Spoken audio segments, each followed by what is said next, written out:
Example number 10.3 में हमने एक पॉइंट चार्ज अगर कांस्टेंट वेलोसिटी से मूव कर रहा हो तो उसके लिए हमने पोटेंशियल लिखे थे, और वो थे हमारे पास स्केलर पोटेंशियल भी था और वेक्टर पोटेंशियल भी था। तो अब अगर प्रॉब्लम हमारे पास बिल्कुल सेम है, और अब हमने पॉइंट चार्ज जो कांस्टेंट वेलोसिटी से मूव कर रहा है उसके लिए हमने इलेक्ट्रिक फील्ड और मैग्नेटिक फील्ड लिखनी है।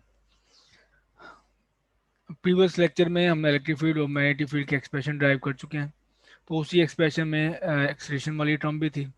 तो चूंकि जो पॉइंट चार्ज है वो कांस्टेंट वेलोसिटी से मूव कर रहा है, तो अगर तो फिर आप जो एक्सलेशन जीरो कर दोगे तो आपके पास जो एक्सप्रेशन है वो बाकी ये रह जाएगा, इज इक्वल टू क्यू और 4 pi epsilon naught C square minus V square calligraphic R into U vector over R dot U cube.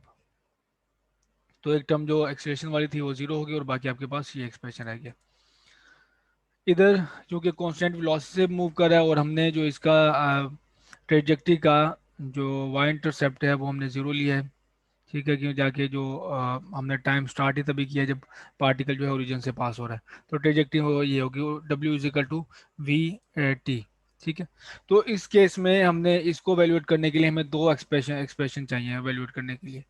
तो एक ये कैलिग्राफिक आर और यू वेक्टर का जो प्रोडक्ट है वो क्या है, और दूसरा हमें ये इसकी ज़रूरत है आर और यू का डॉट प्रोडक्ट। तो आर यू पहले कैलकुलेट कर सकते हैं, कर लेते हैं कैलिग्राफिक आर और यू को। तो ये प्रोडक्ट है, और यहाँ पे मैंने यू की डेफिनेशन यूज़ की है। तो यू हमें यू इक्वल टू होता है C R hat minus V. V हमारे पास पॉइंट चार्ज की वेलोसिटी है। तो अब अगर आप इसको मल्टीप्लाई कर दें आर मैग्नीट्यूड को इनसाइड द ब्रैकेट्स, तो R magnitude multiply by R hat vector आपके पास आर वेक्टर बन जाएगा और माइनस आर वी। ठीक।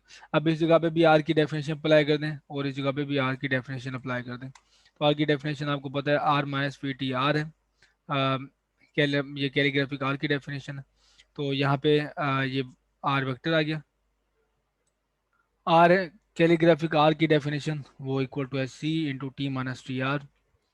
तो अब अगर आप इसको मल्टीप्लाई करोगे इनसाइड सी को, तो यहाँ से टर्म आपके पास जो रह जाएगी वो सी आर रह जाएगी, और यहाँ से जो टर्म आपके पास रह जाएगी वो है C T V Y term हमारे पास यहाँ से जो बच जाएगी। जबकि ये वाली जो दो टर्म्स हैं C multiply by V T R ये यहाँ से, और C multiply by V T R यहाँ से, ये कैंसिल आउट हो जाएंगे। ये नेगेटिव में है और ये हमारे पास माइनस माइनस प्लस हो जाएगा। तो ये दो टर्म ये वाली और दूसरी टर्म हमारे पास ये वाली कैंसिल आउट होगी, और बाकी रह गया आर माइनस वी टी, और वी हमारे पास है वेक्टर। तो आर यू की यहाँ पे डेफिनेशन जो प्रोडक्ट है उसको हमने एवेल्युएट कर दिया। तो calligraphic R U is equal to C into R minus V T. Next example number 10.3 जो प्रीवियसली हमने कवर किया है उसमें आपने 10 इसको एवेल्युएट कर लिया था डॉट प्रोडक्ट को, और वो था ये R C minus R dot B, जो कि इक्वल्स टू है यू की डेफिनेशन के मुताबिक आर डॉट यू के, ये वाला एक्सप्रेशन। इसको हमने एवेल्युएट किया था square root C square T minus R dot V square plus C square minus V square into R square minus C square T square. तो ये हम एवेल्युएट कर चुके एग्जाम्पल नंबर 10.3 से। और मजीद हमने 10 प्रॉब्लम नंबर 10.4 में भी ये देखा था कि आप इस एक्सप्रेशन को, हमने एक खास फॉर्म में लिखा था इस ब्रैकेट वाली टर्म को, आप इस R C minus R dot V को, यानी कि R C minus R dot V is equal to this है, और इस एक्सप्रेशन को हमने इस प्रॉब्लम में प्रॉब्लम नंबर 10.14 में इस तरह लिखा था R C minus R dot V is equal to R C square root 1 - v² sine square theta over C square. तो आर हमारे पास था पोजीशन वेक्टर था जो करंट लोकेशन प्रेजेंट पोजीशन हमारे बताता था चार्ज की एट द फील्ड पॉइंट।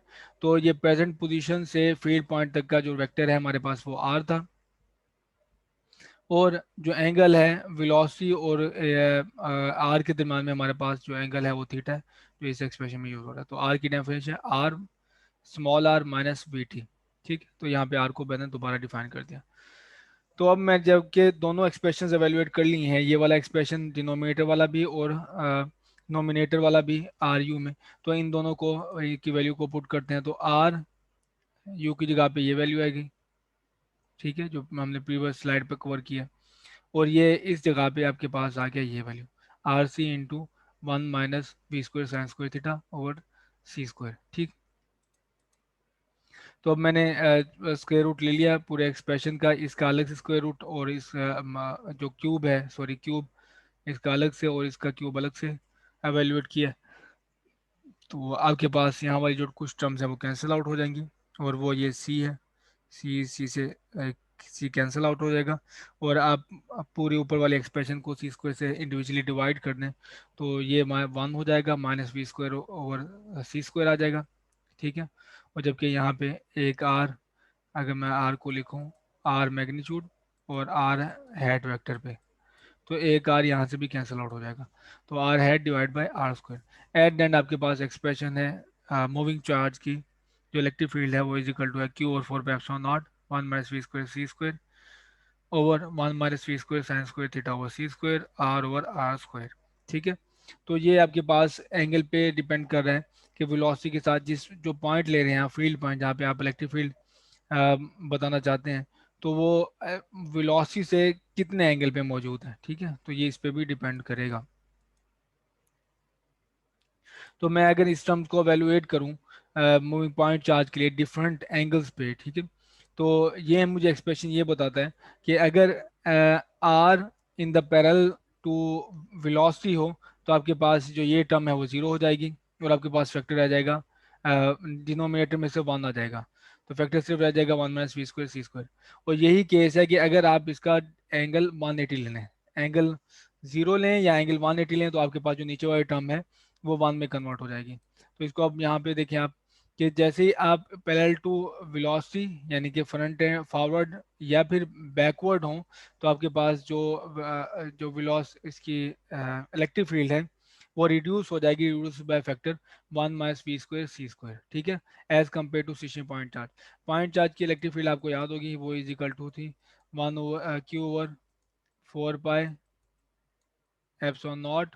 ठीक, और साथ आपके पास जो फैक्टर था वो थी वन ओवर आर स्क्वायर। तो यहाँ पे आप इसको कंपेयर कर सकते हैं ये, ठीक है, इस फैक्टर से। तो फॉरवर्ड या बैकवर्ड आपके पास जो इलेक्ट्रिक फील्ड है वो रिड्यूस हो जाती है by factor one minus V square row C square as compare to the stationary point charge. तो स्टेशनरी पॉइंट चार्ज से मैं इन वैल्यूज को कंपेयर कर रहा हूँ, तो फॉरवर्ड और बैकवर्ड आपके पास ये रिजल्ट आएगा, इस तरह से इलेक्ट्रिक फील्ड बिहेव करेगी। तो अगर आपके पास पॉइंट चार्ज मूव हो रहा है तो आप देखोगे कि वो जिस तरह से वेलोसिटी बढ़ती चली जाएगी, आपके पास इलेक्ट्रिक फील्ड जो है ये यूं इस तरफ से श्रिंक होती चली जाएगी पेन केक की तरह। परपेंडिकुलर ज़्यादा है, परपेंडिकुलर ज़्यादा रहेगी, लेकिन यहाँ पे जैसे आप electric field in the direction of velocity देखोगे तो वो कम होगी। अच्छा, परपेंडिकुलर डायरेक्शन में मैंने जैसे आपको बताया, सॉरी, परपेंडिकुलर डायरेक्शन में आपके पास क्या होगा रिजल्ट, वो ये है, यहाँ पे साइन स्क्वायर थीटा जो है वो वन के इक्वल हो जाएगा परपेंडिकुलर, तो आपके पास ये एक फैक्टर ये ऊपर से आ गया, और दूसरा फैक्टर आपके पास नीचे से one minus V square C square power three over two. तो एक आपके पास पावर यहाँ से कैंसिल आउट हो जाएगी, और आपके पास रिजल्ट रहेगा नीचे आ जाएगी डिनोमिनेटर में square root one minus V square over C square. तो आपके पास परपेंडिकुलर डायरेक्शन में जो इलेक्ट्रिक फील्ड है वो इन्हांस हो जाएगी by factor one over one square root one minus V square over C square. ठीक,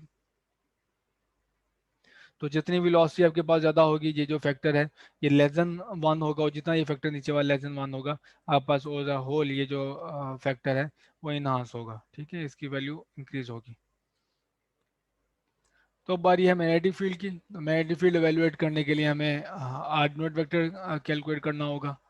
तो R unit vector equals to है R minus B T R over R, जो आपके पास मैग्नीट्यूड है। तो इनकी डेफिनेशन अगर आप यहाँ पे अप्लाई करें तो आपके पास एक्सप्रेशन आएगा आर माइनस वी टी। ठीक है, क्या किया हमने, वी टी प्लस कर दिया है और वी टी माइनस कर दिया, तो यहाँ पे वी टी माइनस है और यहाँ पे वी टी प्लस कर दिया है, दो टर्म इस वजह से इंक्लूड हो गई हैं, और ये minus V T R V ये ऑलरेडी मौजूद था। तो ये आर माइनस वी टी ये आपके पास डेफिनेशन बन गई कैपिटल आर की, और टी माइनस टी आर आपके पास बन जाएगा ये रिजल्ट वन ओवर जो सी है। ठीक, तो ये दोनों दोनों की अभी याद रहे, मैंने माइनस वी टी और प्लस वी टी किया ऊपर नोमिनेटर में, तो आर हैट ये बन गया आपके पास।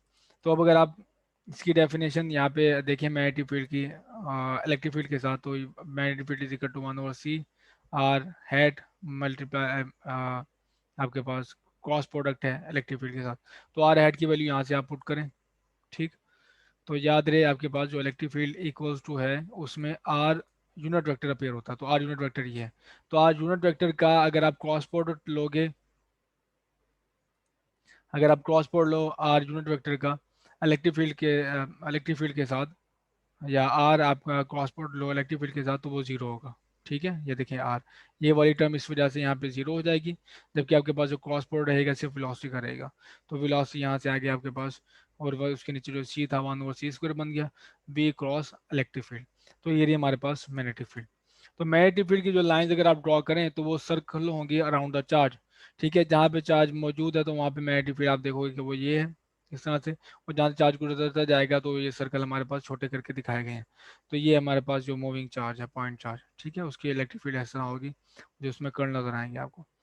अच्छा, दोनों लिमिट्स में चेक करें अगर आप, और वो लिमिट है आपके पास, अगर जो चार्ज है, हाँ, वो बहुत ही स्लो मूव करे, या फिर स्टेशनरी चार्ज है, तो दोनों जो एक्सप्रेशन है आपके पास वो कन्वर्ट हो जाएंगे कोलम्स लॉ में और बायोट सावर्ट लॉ में। ठीक है, अगेन कोलम्स लॉ और बायोट सावर्ट लॉ, तो ये दोनों जो जनरल रिजल्ट हैं अपने अंदर स्पेशल केसेस जो इलेक्ट्रोस्टैटिक और मैग्नेटोस्टैटिक हैं उनको होल्ड किए हुए हैं।